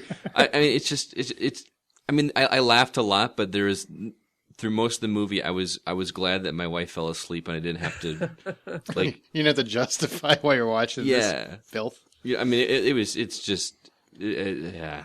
it's a movie that I'm almost embarrassed to say I watch, and I like the first Harold and Kumar a lot, but they just pushed the envelope a lot, and just a lot of drug references that just I don't know. Maybe you're getting too old for it, Scotty. Nah, I don't know. Maybe you're growing as a person. No, I doubt it. Yeah, I doubt it too. He's still mad at me about the whole haywire thing. But yeah, I mean, this is a 4 out of 5, and the only reason I'm not doing it lower 4 out of than 5 or 4 out of 10? Or 4 out of 10, excuse me. You made it seem like a great movie for a second. But seriously, it's worth $1 to see the Neil Patrick Harris scene in the movie. It's genuinely funny because they play on the whole him in real life and what's going on with him. Him and the gays. I'm gay for that. Yeah. I remember that trailer. Oh, dude, it's so funny. Oh, it's funny. I probably will check it out just for that. Yeah. That scene alone is worth it. Just make sure your wife's not in the room for the rest of it. Brian, you saw something too, didn't you? Yeah, I did. On Scott's recommendation, that Take Shelter. Okay. With Michael Shannon. And very good, very intense. I won't go too long on it just because we talked about it last week, but it's very good. It's a tad slow, but it's just really neat to watch him go from happy family man to potential absolute lunatic. And there's a good payoff at the end. So, wow. How'd you like the scene in the Legion Hall? That should win him an Oscar. Seriously. I've heard many people say that he got robbed of a nomination. Yeah. That he should have been nominated for an Oscar. Absolutely. I will have to check it out. And that's Take Shelter. So what would you give that one out of 10, B? I'd give it a 8.5. Wow. That good, huh? Yeah, I want to give it a 9, but I'll back it off just a little bit. So 8.5. Okay. I think that's it. Justin, do you have anything you want to add quick? I saw 30 Minutes or Less. Meh. It was all right. Not one I need to see again. And then my wife and I decided that we wanted to torture ourselves, so we rented Twilight. You want to see Star Wars in 3D Dawn. again? Breaking Dawn Part 1. And? It's not good. Not terrible. Not all that great, though. There is a lot of... It almost feels like a CW show in all of the fucking music that they constantly are throwing up while the young actors, look poignantly off screen. Like, oh, what new troubles are entering my life? Oh, what will I do with this? And there is just a lot of pointless looking into the distance.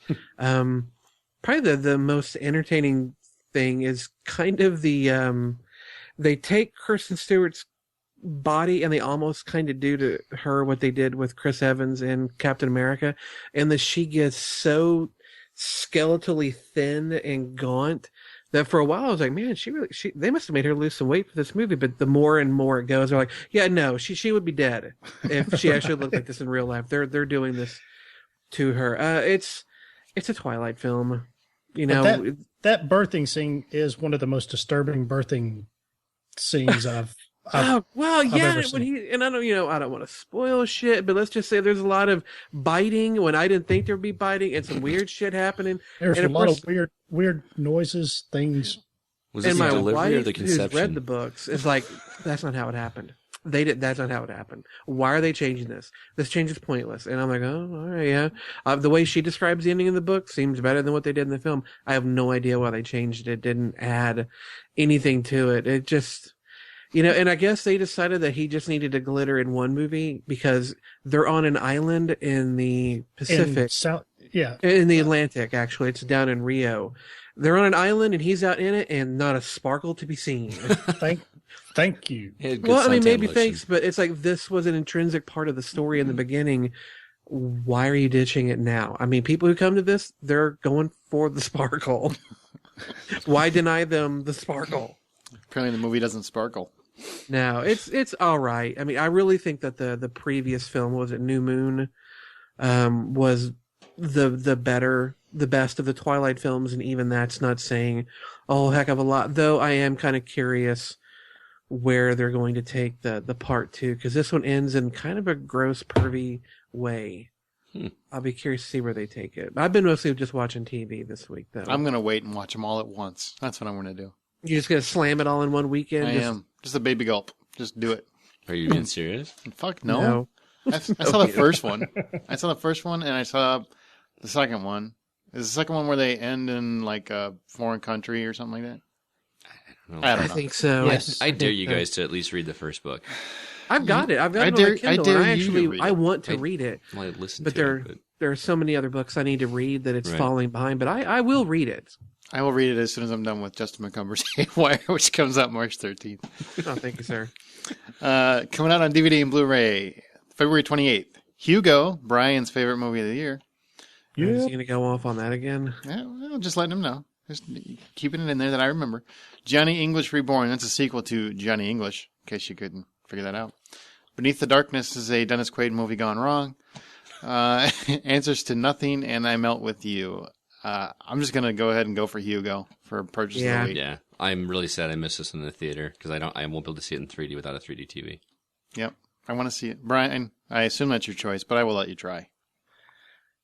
Yeah, it's Hugo. Okay. So. Whew, thank God. I would hate to call that wrong. I thought it was I Melt With You. Ooh, yeah. Hit me with that unknown shit. Flashback. Flashback. Each week we talk about a little known or obscure film that maybe you can take with you and watch later. So you leave the show with something. This week it's my turn. Yay. Yay me. My choice this week for my Flashback DVD is going to be called Vacancy. It is a little thriller from a few years back, starring Luke Wilson and Kate Beckinsale, and is directed by my favorite name director ever, Nimrod Antal. His name is Nimrod. Nimrod's actually the name of a Greek god. How that became synonymous with stupid people, I don't know. But Nimrod's actually the name of a pretty cool god. Well, that's a weird one I'll never get. It's the name of a pretty cool director because I really like the movie. Basically what Vacancy is a vacationing couple's car breaks down in the middle of nowhere, and they decide to hole up at like a little local motel. After they get settled in and everything, they start watching some videotapes. And they kind of bicker here and there. They're not like a happy couple. They're going through some issues. They start watching some videotapes that are in the room, and they were videotapes that were left in the room. As they watch them, they start to realize that the videos were filmed in that room. So they soon start to realize that the stars basically were in a sadistic like snuff film, and that if they don't figure something out, they're going to be the latest victims, because basically this room is set up for them to be killed. Frank Whaley shows up. He was Brad in Pulp Fiction. You know, look at the big brain on Brad. And Ethan Embry, he was in what's that show? The one with Jason Lee. Oh, Jason Lee. He was in Empire Records. I don't know. Okay, Ethan Embry. He was in one of those. Whatever he was in. They pop in as part of the motel owners. Luke Wilson, who I don't really like any of the Wilson brothers much, but he was good in this movie. He's very likable. They play it very smart, or Nimrod plays it very smart by not making the husband a superhero, which is what I was afraid of. You know, like come the end, he was going to just start beating ass and everything, and he's not. He's actually kind of a pansy. So he's like a normal guy. I mean, he's trying to protect his wife, but he's not as manly as he'd like to be. Kate Beckinsale is really hot and doesn't get any less hot and doesn't get any naked either. So don't get too excited hoping that's going to happen. I know that takes away 1 star. But the movie itself, the reason I like it is it's a great little thriller. A lot of people haven't heard of it or seen it. It kind of, with me, goes along the lines of like a Joyride, which is one of those movies that you find by word of mouth. So I'm kind of trying to spread that word of mouth in case you haven't heard of it. It's not very gory or vicious. It's just very tense, and it's got a pretty solid ending. So that's the most important part of a thriller. So Vacancy, that's my choice. Have you guys seen it? I have. Did you like it? It was No. fun. You haven't seen it? No. Well, it looks like I gave you something to watch, didn't I? You sure did. I sure did. I'm sure you're going to jump right on it. It's got Kate Beckinsale in it, and I'm sure But she's not nude, so... still Or in looks leather. pretty hot. Or in leather. Does she at least get down to some skivvies? She does.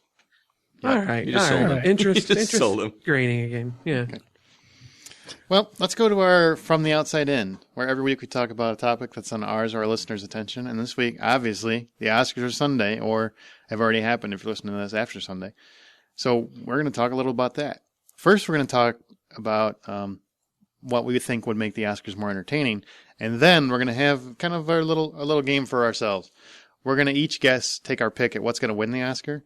And then next week, we'll tell you who was the closest. And whoever wins, I'm going to buy them a DVD. Oh. How you like that? How about a Blu Ray? A Blu Ray or a DVD? Because, I mean, I can buy a Blu Ray. I can buy a DVD for like $3. I'm going to buy them a Blu Ray, whoever the winner is. Yeah. Now, is this just like a movie, or is this like a season of no show that we like? It's just a movie. And also, to all of you lucky listeners, if we get, and we have to get at least minimum of 5 entries. So if we don't get 5 entries, I'm sorry, I'm not committed. But if we get 5 entries with your picks for Best Picture, Best Actor, Actress, Supporting Actor, Supporting Actress, and Director, the ones that we're going to go through, whoever gets the most right, I will also send a Blu-ray of your choice, depending on, it's got to be under $25 though. So, there you go. What if there's a tie? What's that? What if there's a tie? Do we all get one? If there's a tie, I will do a tiebreaker. There will only be one. So, Okay, Highlander. Fair enough? And it has to be a movie that he already owns, so he doesn't have to go out and buy it. Yeah, I'm not promising that it's going to be shrink wrapped. No, but seriously, so for all you listeners, I'm kind of giving you incentives to give us an email at feedback@thehollywoodoutsiders.com with your Oscar picks, and I have to receive it before Oscar time. So try to get us to us. And if I get 5 entries, I promise, give you a Blu-ray if you win. Hey, why don't you post the categories to pick, like on the website or something? I will. Absolutely. I will actually put it on the Facebook page as well. But excellent. Before we get to that, I just wanted to preface that in case people don't want to hear the whole category. What do you wish they would make different, or they would do different to make the Oscars more entertaining? I've talked enough. Go. Make it shorter. I was just going to say the exact same thing. Goddamn sprawling thing shorter. What would you cut to make it shorter? All the pointless little interstitials between the actual awards. Could they do it on a stage that doesn't take 5 minutes to walk from stage left to stage right to the middle? I mean, come the fuck on. Oh, that's true. Let them speak for more than 20 seconds. You know, we spend so much time, like he said, about just stuff that doesn't matter. And when it comes to an actual speech, they get cut off and they have to rush through their speech. They just won one of the most prestigious awards in film, and they've got to time that shit down. I don't know. I do think some of them can go on a bit long, though. I mean, I don't want them to sit there for 5 minutes or something like that, but if you can't give your thanks in a minute, yeah, you need to learn some editing. That's true. Yeah, I don't need a musical adaptation of a scene of one of the most of one of the movies that's up for best movie or whatever. Yeah, I don't need that kind of stuff. I would rather hear the candid thank yous, remarks, the passionate, acceptance, the crying, the all that stuff by the award winner. And I'd rather see them, like say, go on for a minute and a half. But I don't need all that other. I don't know, the plays, the musical. I don't need a bunch of circus people dancing around performing scenes from a movie. You know what I would like? Get rid of the fucking songs. This year there's only 2 nominated songs. Why even have the category? If you're only going to have 2 songs, I don't see the point of that. So I actually like that. You like the songs? I did. I mean, that was. Well, it'd be fine if there's more than 2. There's 2 this year. Well, true, but I never. That movie that Justin recommended in one of our previous Flashback, I never heard that song until the Oscars. And when they did Hustle and Flow, and they came out and did that song. Sometimes the songs can be good, but the songs serve a purpose. They're actually nominated. I can see why they would want to do that. But yeah, like you're talking about the bringing Cirque du Soleil out to spend 10 minutes. We don't need that shit. Yeah. Right. What do you guys think about the death clap-o-meter? You think they should get rid of that? The death clap-o-meter, when they do in memoriam, and then basically you listen to the applause to determine who they like the most? It is kind of sad. I mean, I would hate to be a family member of somebody who kind of got a little back-of-the-room golf clap. And then Whitney Houston comes on, and it's going to be like, Woo! Yeah. I was in 3 movies. In a morbid way, that's one of my favorite parts of the show. That seems, that It's makes not sense. not for the clapping, but it's to see because there's always 1 or 2 actors that that I didn't even realize died. Yeah, in the same last. here. Oh, yeah, I see what you're saying. So you're like, oh my God, that guy died. And that's what I like, and it's sweet. And then there's, of course, to see a small tribute to somebody I did know that died that I liked is, it gives me that 5 seconds to go on. All right, here's one for my homie. Do you guys think the host adds or takes away or doesn't do much for the show? Depends on the host. Yeah, agreed. It's one of those things that may not necessarily add, but it definitely takes away. I think Billy If it's Crystal's a good not the right choice. Yeah, he's a safe choice, though. I Very do. safe. I Who? think that's fine. Billy Crystal. Oh, Do we really want to get Anne Hathaway No. and No. fucking Green Goblin Jr. back up there? No, we do not. God, that was so awkward. That was. Let's just He looks Billy stoned all the time. Crystal, some Steve Martin. These guys know how to talk and vamp. Jon let them Stewart do was it. great. I thought Jon Stewart Yeah, he was good too. Unfortunately, he's too liberal. Yeah. I would like to see more comedy in the shows and not necessarily just in the dialogue from the host. Like there was because we've talked about this in previous shows that we kind of wish that there was a comedy category. Mm-hmm. I'd like to see. I mean, I think Will Ferrell did something a couple years ago that, I mean, granted he's a little over the top with some people, but I like to see more comedy bits in between outside of the host to kind of bring to light more the idea of us getting the best comedy award. You know what I would like, and I know this isn't fair to the people that win, because I do think it's an honor for them to win. I actually, I'm a huge Oscar fan, so where I know that Justin, you aren't as much as I am, and other people don't care about it. They think this is just blowing the Academy members, blowing each other. But I'm a big fan of it. It really has a personal history to me, so it's kind of a big deal. You want one? No, I do want one. God, I'd love to have one. Seriously, I don't even care what the category is. Best. When I get one for best adapted screenplay, I'll let you touch it. But thank you. Best guy who took it the hard way. Whatever I can get it for, I'll take it. And if you do get one, I'll give you $1 million. Well, I'll give you $20. I don't have $1 million. Just to say my name. Just to say this one's for you, Aaron. You'll never have this. And that'd be fine. Suck on this. Suck on this. I'm famous, bitch. I like these apples. But what I would like to do, honestly, to shorten the podcast a little, or shorten the podcast, that too. To shorten Freudian slip there. To shorten the Oscar ceremony is to go and have a lot of these technical awards and have them part of that scientific presentation where they just zip through it, just name what who the winners are. Because honestly, the majority of people watching the show don't care. Nope. And I granted this is for Hollywood, and I think they should have their moment. It doesn't have to be their moment on television.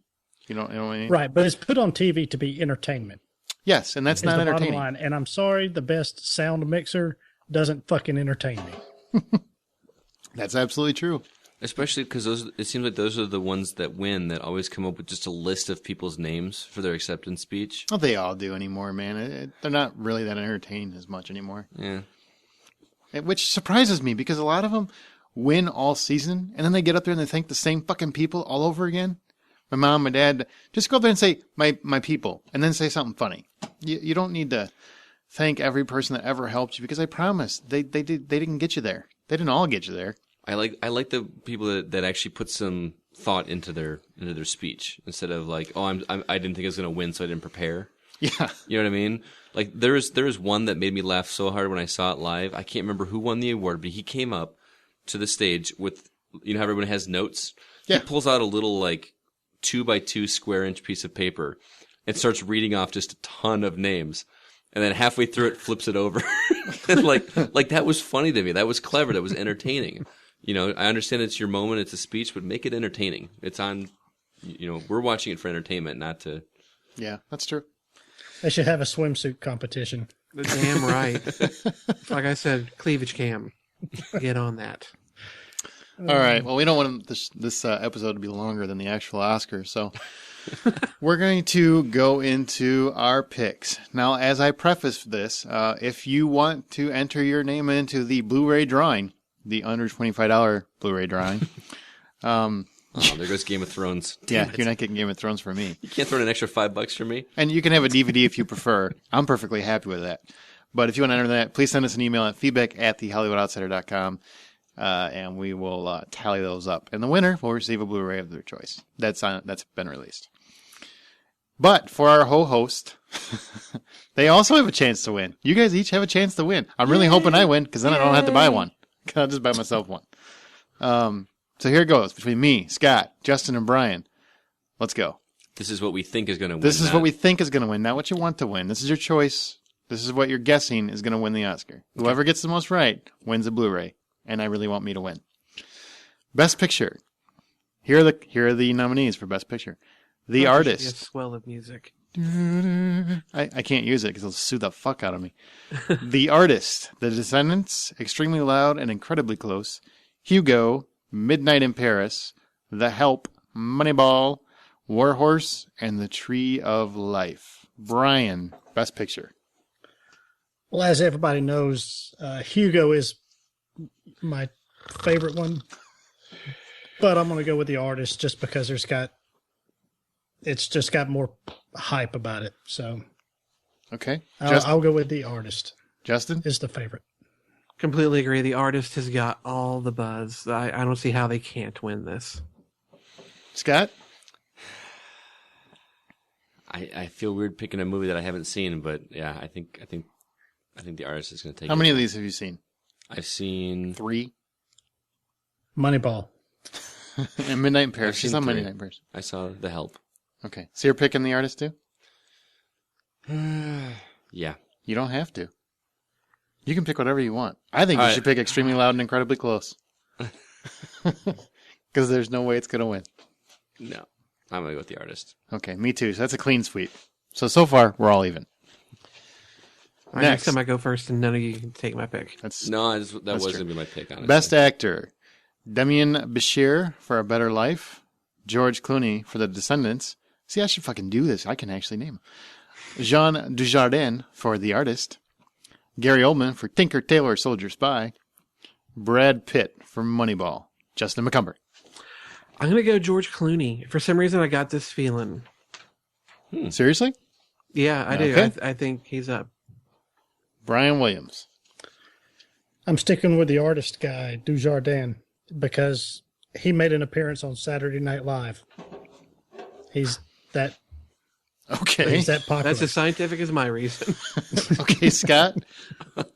I'm still like pondering that Saturday Night Live comment. Let's see. I'm gonna go with Brian's answer. Jean Dujardin. I'm actually gonna go with his as well. So that's 3 for The Artist. I feel to be wrong. We'll find out on Sunday. I really want Gary Oldman to win, though. He won't win. Best Actress. I hope he wins too. I don't care if Brad Pitt ever wins an Oscar. I think if Oldman wins, it's going to be a win for his body of work and not just that movie. Yes, but I don't think he'll win for it. I think he has too much left. I don't think he will either. Too much gas in the tank, so to speak. Best Actress. Glenn Close for Albert Nobbs. Viola Davis for The Help. Rooney Mara for The Girl with the Dragon Tattoo. Meryl Streep for The Iron Lady, or Michelle Williams for My Week with Marilyn. Scott Clark. Rooney Mara. You're going Rooney Mara? Okay. Brian? I'm going to go with Meryl Streep. Aren't we tired of giving her Oscars? She actually hasn't won one in a long time. She's won 2. She's been nominated like 20 fucking times. Justin? I want to say Viola Davis, but I'm going to have to go with Scotty. I think Rooney Mara has just gotten such buzz over her performance. I think it's her year too. I'm going with Viola Davis. The Help. I want to. I think. I really think Rooney Mara deserves it more, but I think for Viola Davis, the buzz is with her. So we'll find out. No worries. I hope you're all wrong. I hope you're all wrong. Best Supporting Actor. Kenneth Branagh for My Week with Marilyn, Jonah Hill in Moneyball, Nick Nolte in Warrior, Christopher Plummer in Beginners, and Max von Sydow in Extremely Loud and Incredibly Close. And it's my turn to go first. Christopher Plummer, Beginners is my choice. Brian. Mine too. Christopher Plummer. Okay. Justin? It's actually Max von Sydow. Just so you know.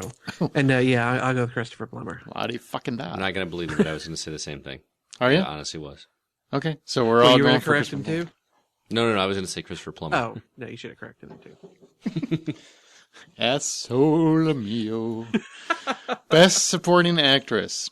Berenice Bejo, the artist. I like that, right? Where did you come up with the ability to pronounce names all of a sudden? I actually can. I just don't want to. Jessica Chastain for The Help. Melissa McCarthy for Bridesmaids. Can you feel that heat coming from my undercarriage? And I actually said that to my wife on vacation. She did not think it was funny when we were at the airport. Janet Was she standing over a volcano? She was. Janet McTeer for Albert Nobbs and Octavia Spencer for The Help. Justin. Well, since I gave Viola Davis the pass, this time I'm going back to The Help. I'm going to say Octavia Spencer. Okay. Even though I think Jessica Chastain was quite good in it. She actually blew me away with how well she made that one-note character so well. Yeah. She was likable. She was the housewife. Yes. Right? Scott. She was a baby killer. Aww. Ouch. Scott Clark. Man, I really want them to give it to Melissa McCarthy, but I just don't, I do too. I don't see that happening. I'm gonna say Jessica Chastain. You're gonna just Jessica Chastain? Mm-hmm. I'm gonna go Octavia Spencer. Brian? Nobody who ever shits in a sink will ever win an Oscar. That's She'd have to go full you retard. can't argue with that. You never go. Would you say just never go full retard? Is that what you said? She's going to have to go full retard to make up for shit. Absolutely. I want to give it to Jessica Chastain, not so much for The Help, but for Take Shelter. I thought she was really good in that movie, but I'm going to go with It's a Hype Machine vote again, and that's Octavia Spencer. Okay. The Help was going to win something, and she's got the most buzz about her, even more so than the other actress. So I'll go with Octavia Spencer. That surprised me because I thought you guys thought that Octavia Spencer was more like the cookie cutter actor in that movie. I kind of thought she did, but she's riding a wave of hype, man. A lot of times hype wins. When you see anything about The Help, you see her picture. Right. I don't care. There are a lot of factors involved other than her performance. She stands out a lot too. Right. She stands out. I actually think Jessica Chastain is much better in terms of acting, but Octavia Spencer is more memorable, so to speak, just because she's got a more off the page, in your face kind of character. Make me want to change my mind. Last chance. Each category. Before I move on to the next category, it's your last chance. But too late. late. Nope, too late. Spencer. Too late. Oh, no, really? You committed. Sorry, buddy. I didn't. It wasn't my final answer. No, you committed. You had it all ready. You were all ready to go. You said Jessica Chastain. Sorry. We got it written. Might be the tiebreaker. Might be the one that gets you the gold or the Blu Ray. Best Director. This is one I think that's going to cause everybody to. This is where we're going to be breaking ties. Nominees: Woody Allen, Midnight in Paris. Mikhail. Okay, I can't do the last name. Hazanavicius for The Artist. Sid Vicious. Yeah, Mikhail Sigvicious. Terrence Malick for The Tree of Life. Alexander Payne for The Descendants, and Martin Scorsese for Hugo. I will go, or Scott, go first. Hugo. Martin Scorsese. Martin Scorsese? Nope. Okay. Justin, what do you think? I'm really tossing it up between Alexander Payne and Sid Vicious. I'm going to have to... I'm going to come down with Alexander Payne for The Descendants. Okay. Brian? Oh, I want Scorsese to win it. I think. Yeah, I just think what he did with the 3D in that movie was phenomenal. I don't think it's going to be enough to beat out all the hype with The Artist. So I'm going with Sid Vicious. For me, when none of your actors are up for acting performances, that almost negates your chance at it. Because directing is there to direct actors. They do other things. But making incredible performances from your actors. If none of them are up for an award, I think that really lessens your chances of getting a Best Director. I agree. My choice, Alexander Payne for The Descendants. That's mine. I think The Artist will win Best Picture, and I know it doesn't happen very often that they separate the two, but I really think they want to give it to Alexander Payne for his body of work. And I don't think Mikhail has really earned it with just the one movie. But you never know. It's Scorsese's body of work more than I think earns recognition, but I don't think this is the film you do that with. Well, he just won the Oscar a couple of years ago, so True. So he has one, so they're not so worried about it anymore. Woof woof woof. And with that, Ryan, what'd your dog say? Who's he voting for? He didn't like what Aaron had to say about Scorsese. He does. okay. So now it's all recorded, so nobody can try and dupe it back. Best Picture, we all picked the artist. That's our choices. Best Actor, Justin picked George Clooney. Everybody else picked the artist, right? John Dujardin, correct? Mm-hmm. Okay. I want to make sure nobody's going to try and correct me here. Best Actress, I picked Viola Davis. Scott and Justin picked Rooney Mara. Brian picked Meryl Streep. Wait, was that wrong? Yeah, that one's pretty wrong, dude. Wow. Best Supporting Actor, Christopher Plummer and Beginners. So apparently, just hand that fucker the gold. Best Supporting Actress, Scott picked Jessica Chastain. No, I picked out David Spencer. What do you guys say? We'll do a vote. Do you think we should allow him to switch it? I think he should stick with what he picked originally. All right, fine. I'll stick with Jessica. He shouldn't let our Chastain. wisdom taint his vote. There you go. And All you right. never know, you might come out ahead, man. There's a lot of surprises now and then. Go with Yeah. your gut. If she wins that, we will change your vote. Octavia Spencer for The Help is what myself, Justin, and Brian picked. Best Director, Brian picked Sid Vicious, or whatever his name is, Mikhail Havanish for The Artist.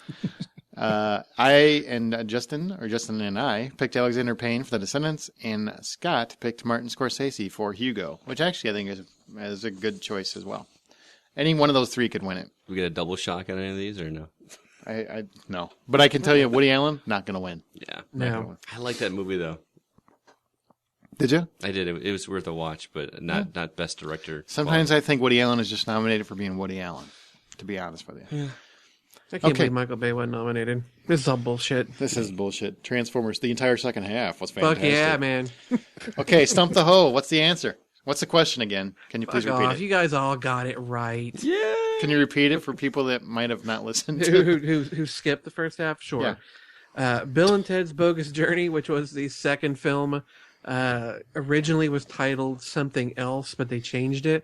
What was the original title? Of course, the choices were A, Bill and Ted's Battle of the Bands. B, Bill and Ted's Radical Voyage. C, Bill and Ted Save the World. D, Bill and Ted Go to Hell. All three of you picked D, and of course it is indeed D, Bill and Ted Go to Hell, but they did change it. Okay. We're all to winners. Bogus Journey. Until next week, where there'll be 3 losers. And if there's a tie, which I hope there is, we'll have to do a dance-off or something. Ooh. Oh, yeah. I'll win that shit. Work on my Cabbage Patch. Oh, my God. It'll be like house party up in this bitch. So make sure to tune in next week and we'll find out who won, and hopefully we'll find out if any of our listeners won. Remember, we need 5 entries, and those are the categories.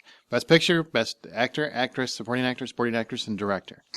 So you go look up the nominees if you need to again. I'll try to get them on thehollywoodoutsiders.com and our Facebook page. You can email the answers to feedback@thehollywoodoutsiders.com, as well as any flashbacks you want to throw our way, or maybe a Stump the HO question. You know, whatever you want to send to us, send us there. Feedback@thehollywoodoutsiders.com.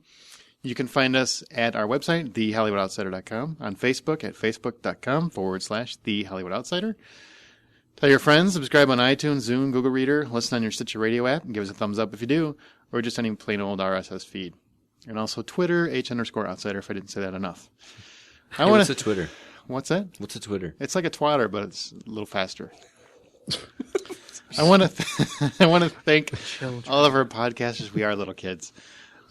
Brian Williams, thanks for coming. It's your pleasure. It usually is. Brian's also available at Twitter. Just Brian, available. At Brian WMS. He's available for kids' parties. Always available and always looking for a few extra listeners. I've got a clown suit I haven't used lately. Oh. Justin McCumber, thanks. Wow, that was wrong. Justin McCumber, thanks for joining us. Uncle Touchy's Fun Time Puzzle Basement. I want to tell you real quick, when I'm in Hawaii, I swear to God, I'm at the hotel, and I'm looking for internet connections, right? I'm searching for internet connections. Somebody has a hotspot set up, Uncle Touchy's Puzzle Basement. There you go. Swear to God, happened. Awesome. And as soon as I saw it, I started thinking of Justin and laughed out loud in the middle of the bar because I was in a bar. And I do have a book coming out March 13th. Yeah, March 13th. He's got a book coming out Haywire, called Haywire. Go to justinmccumber.com. Thank you. He's also the host of Dead Robot Society, so he's a hostaholic. That's a podcast for writers by writers. So go to justinmccumber.com or deadrobotsociety.com. Scott Clark, thanks for coming, buddy. Hey, thanks for having me. Thanks for hosting last week, and thanks, honest, sincerely, for doing a great job. Not a problem. It was a pleasure. Thankfully, you had these guys helping you and pretty much doing the heavy lifting. So They're bringing the comedy. they bring the funny. I'm not going to lie. I did listen to it. They did bring the funny, but you kept it on course. So there you go. He's also the host of the Official Thread podcast. That's a podcast where he talks about the only thing in the world he likes, which are video games. Woot. And that's also available at Official Thread. So Tweet me, ladies. Be sure to tweet his ass. So from the Hollywood Outsider, I am Aaron Peterson. I want to thank Scott Clark. Yes, Scott Clark, thank you're you. welcome. Justin McCumber. You're welcome. And Brian Williams. Hell yeah. For once again bringing the love. Come back next week and we'll have a brand new show. And remember, the next time that you go to a theater, Buy popcorn. Fuck you. Buy popcorn. My line. Buy popcorn. Buy popcorn. Yeah. Buy popcorn. Watch the Oscars.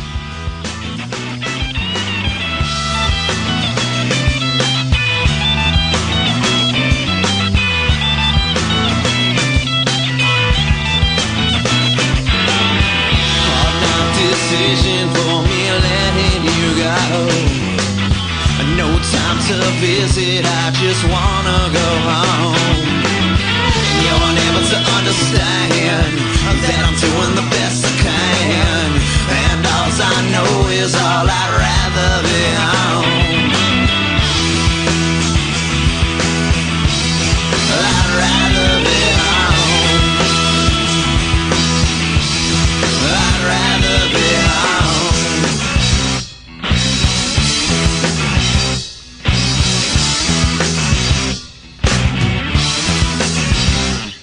Amanda Siegfried, that's her name. Now it comes to me.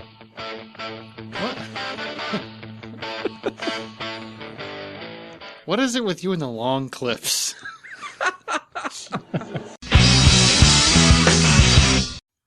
I want to make it more like a, surprise butt sex more than just to be expected.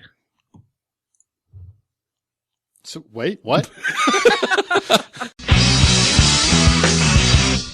No, like I give shit what the format is. I'm just here for the color commentary. The colored commentary? Color. Oh, now we gotta bring color. race into this shit. Why is it always gotta be Rachel with you? I'd hit it once and I'd be done in about 2 minutes. Story of my life. That's all you need. That's all I need. Whatever. I got mine, bitch. I can brag. Oh my god. It's not a premature ejaculation problem. This was a It's race. a you take I too won. fucking long a problem. You know those commercials on TV We were about having like a race and I won. how many times have you been to Hawaii with him? That's what I thought. Damn, you got me there. That's true. How many times are you willing to go to Hawaii with me? That's really As the many important times as it takes. I said Ryan sounds so much better this week. Yeah, you don't know what you were doing. What's different? I took the ball gag out this week. Last year, did you listen to the episode? You sounded like shit. Yeah, I did. He's like, and what? Yes, I did. So, do you want me to do the intro here so we can introduce our new host, Aaron Peterson? Do you want to do the intro? You're more than welcome to do it. No. That would be awesome, actually. brand new host, Aaron Peterson. Hey, everybody! Welcome to our It's special Friday guest this show. Since I've been here technically longer than everybody else, That's true. I'm calling this hog holler. Did he say hog holler? Were your ears burning last week when your daughter came on? And I think for like 10 seconds you came up. Oh, really? Yeah. Oh, but that Talking whole about the thing? whole gay marriage thing. Yeah. Well, she doesn't agree with me on it, but she No, of also course she doesn't. she doesn't understand what my She's point right is. thinking. Like I told her, I said, if black people had followed your advice, they'd still be sitting at the back of the bus. Where they belong. Put that at the end of the show.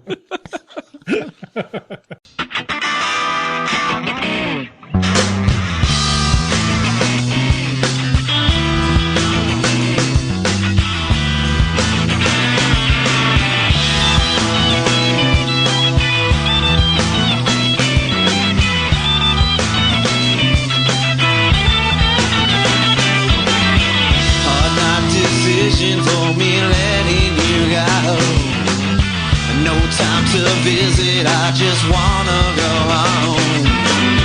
You're never to understand that I'm doing the best I can, and all I know is all I'd rather be home. I'd rather be home. I'd rather be home.